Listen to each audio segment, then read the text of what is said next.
The price prediction I'm about to share with you from Bank of America is really no surprise. In fact, it's a number that you've heard before. But what could shock you is the time frame that gold's price will reach this number. But what's even more surprising is the reason behind it. I'll explain as we explore.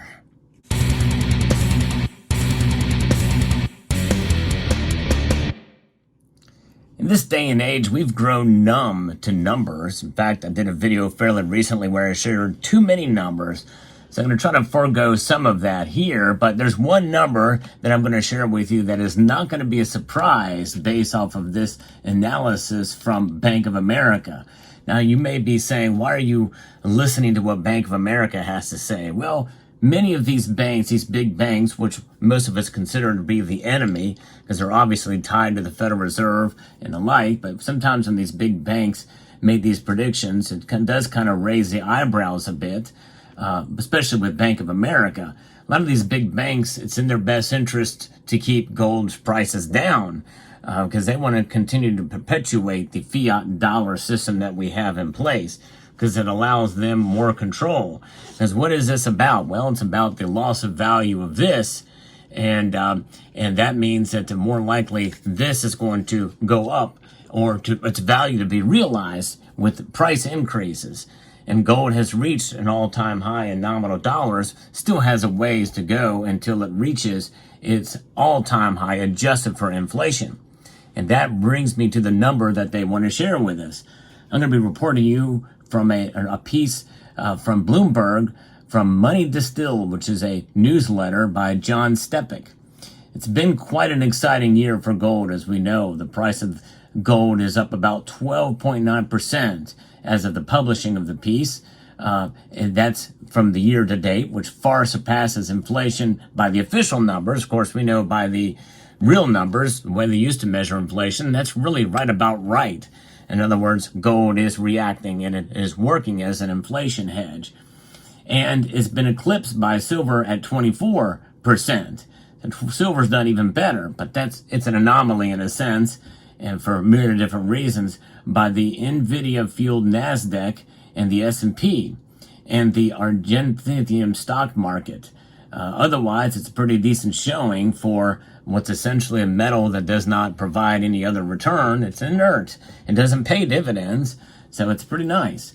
So last time, about a month ago, we have seen the peak of the year for about $2,425 an ounce on average. It did get up higher than that for a brief amount of time.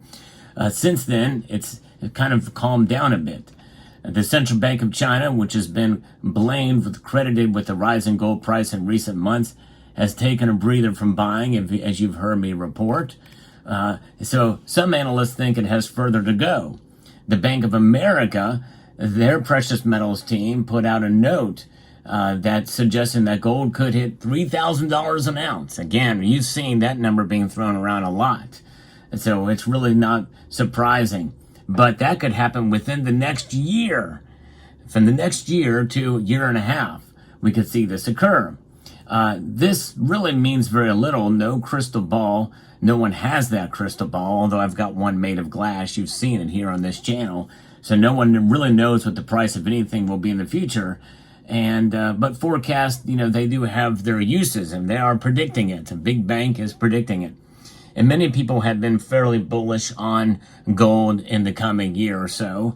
And I think really, no matter who wins the election, I think we're probably going to see gold move. It's going to be as to what pace and scale that is going to make this movement upwards in price, further solidifying its value as we move forward. And you have to keep in mind, it's a test of sentiment as well, too. For once upon a time, $3,000 an ounce of gold would have seemed a bit like $200 oil, an extreme call, and likely a sign of the top of the market.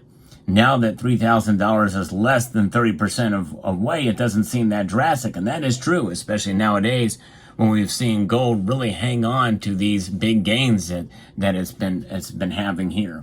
In other words, staying fairly above $2,200 consistently now. So now $3,000 doesn't seem like that far away.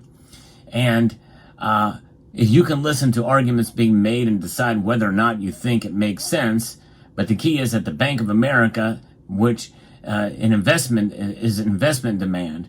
Data from the trade body, the World Gold Council, suggests central banks are feeling increasingly warm towards gold as a useful financial asset rather than as an historic keepsake. You think about it, through the course of time, thousands of years, gold has really shown itself as a measure of wealth, even before it was money. For thousands of years it adorned and it showed sort of a status symbol. There's something about that. It's a show of wealth for so much of history. But right now, it is seen as a measure of wealth, as a store of wealth. It is not necessarily there to shine in so much as, like what you see here is a display, but people like to have it hidden away, in a sense, as a store of wealth to protect themselves against the insanity that we see in the economy or what is perceived to come. So that is, I think, an interesting point here. And I'm taking it a bit further than what the author of this piece is saying here, but it's pretty remarkable. And we see that here that central banks are feeling increasingly warm towards it. And it's not just central banks, though. When and if the Federal Reserve eventually starts cutting interest rates, it may give a boost to demand from developed market investors. That's right. And in other words, folks that are buying it and seeing it as going way up, for big-time investors that have their money in other investments, they want to hedge. During the current rally, they have mostly been selling their holdings of exchange-traded funds, but total ETF holdings appear to have steadied over the last 2 months. Another point made by the Bank of America team is that a nasty shock in the U.S. Treasury market is a building tail risk. In other words, it's not very likely that it's becoming a bit more likely as time goes by. A fear of accidents, as it were, in this subtitle here. But the author is not personally persuaded by arguments that the U.S. dollar is likely to be supplanted as the world's reserve currency in the imminent future. But many times before, the response remains that the same has been over the last 30 years or so. What's the alternative? There's really no alternative to the dollar right now. At least as far as the top world's reserve currency. No other currency can take its place, at least at this point in time, even with de-dollarization happening.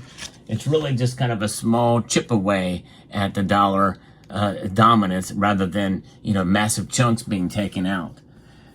There's no justification for complacency, though. We've seen how quickly France flipped from being the budding new financial center of Europe to replacing Britain on the global naughty step. And now we must take into account the actual calamity that's going on with the U.S. Treasury. It doesn't take into account the calamity in the U.S. Treasury market to boost demand for alternative safe havens. It just takes rising concern that there might be one. The U.S. debt market is itself less liquid than it once was. This is causing an issue. It's a number of causes, but as it's understood, mostly relates to regulations put in place after the financial crisis. When you take a more fragile treasury market and throw in the sticky political situation in the U.S. combined with a high and arguably unsustainable debt trajectory, you have fertile ground for fear of these accidents. Now the debt is becoming something that is of concern because of the things just mentioned here. And I think the author makes a great point. Because for so long, who cares about the debt? Yeah, it's been talked about a whole lot, but now it's coming home to bite us. And the chickens are coming home to roost. They're not there yet. Make no mistake. But people see the writing on the wall. It's not just the U.S. economy that's grappling with balance sheet difficulties. You'd be hard-pressed to find a developed economy that isn't. For all that various think tanks keep lambasting labor and conservatives over their vague manifesto promises and fantasy policy costings, Britain is far from being the worst offender. All of the debt is another good reason to believe that the government policy across the board will err on this side of the inflationary. And you think about it, for all the problems that are with the ruble, the Russian ruble, they don't have the debt problems that the West has. Russia, I think, is probably the best position. From what I understand, from what I've read, they're not spending, they have resources and they're putting them mainly to fund their war machine, but they don't have the debt problems that we here in the West have. They're much more fiscally responsible in that area, at least, which is remarkable to say. But anyways, if the deflation takes hold, then the debt, if deflation does take hold, the debt only gets bigger in real terms and thus more crushing. This is an idea why some economists think that we could run into a massive deflationary problem in the United States, and that would make it even worse for the debt. It's something to think about. That is pretty remarkable. That could lead to real big problems if that indeed is the case and does ferment as such. As long as we're in the more inflation-prone environment, the precautionary bid for gold seems likely to endure. And so we'll see how this plays out. It's fascinating, and we'll see. So debt becomes a concern, and one of the reasons that is actually pretty shocking to see it foment as such as it is now, but it's a very real fear, apparently, and I think it's well-founded. And I think that it's going to be good for gold. Whether or not it's going to hit $3,000 in 12 to 18 months is something else. It's a prediction. Like any predictions, it could be wrong. But we'll see how it plays out. Let me know what your thoughts are in the comment section down below. I found this kind of interesting and insightful. Let me know what your thoughts are. I'd like to extend a multitude of gratitude to each and every one of you for taking the time to watch. And I want to encourage you to please rate this video. That means press the thumbs up button for those of you in Rio Linda. Share this video on other social media platforms. Comment and subscribe.